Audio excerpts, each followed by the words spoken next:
ইসরায়েলের প্রধানমন্ত্রী বেঞ্জামিন নেতানিয়াহুকে গ্রেফতারের জন্য জারি করা আন্তর্জাতিক অপরাধ আদালতের পরোয়ানা আমলে নিয়ে তাকে গ্রেফতারের প্রতিশ্রুতি দিয়েছে ইউরোপের 7টি দেশ। তারা হলো নেদারল্যান্ডস, সুইজারল্যান্ড, আয়ারল্যান্ড, ইতালি, সুইডেন, বেলজিয়াম ও নরওয়ে।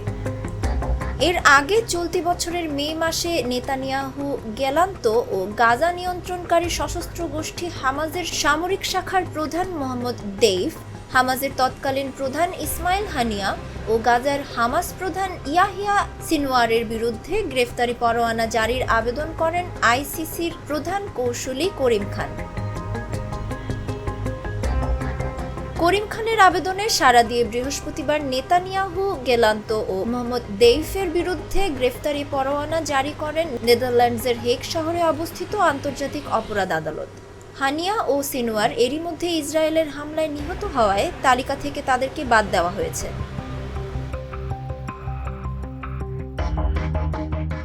বৃহস্পতিবার পরোয়ানা জারির পর ইতালির প্রতিরক্ষা মন্ত্রী গুইদো ক্রোসেত্তো এক সাক্ষাৎকারে বলেছেন, আমি মনে করি নেতানিয়াহু ও গেলান্তের সঙ্গে হামাজের সামরিক শাখার প্রধানকে এক কাতারে বিচার করা আইসিসির একটি ভুল।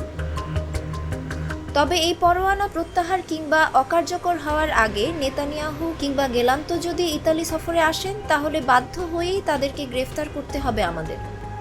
এটা কোনো রাজনৈতিক সিদ্ধান্ত নয়। ইতালি আন্তর্জাতিক অপরাধ আদালত গঠন সংক্রান্ত চুক্তি স্বাক্ষরকারী একটি দেশ। তাই আইসিসির যে কোনো পদক্ষেপ, যে কোনো সিদ্ধান্ত আমরা মেনে নিতে বাধ্য। এদিকে কয়েকটি দেশ আবার নেতানিয়াহুর পক্ষে তাদের সমর্থন প্রকাশ করেছে, তার মধ্যে হাঙ্গেরি অন্যতম। আইসিসির এই পদক্ষেপের নিন্দা জানিয়ে দেশটির প্রধানমন্ত্রী ভিক্টর অরবান বলেছেন, আমি শিগগিরই ইসরায়েলের প্রধানমন্ত্রীকে হাঙ্গেরি সফরের জন্য আমন্ত্রণ জানাব।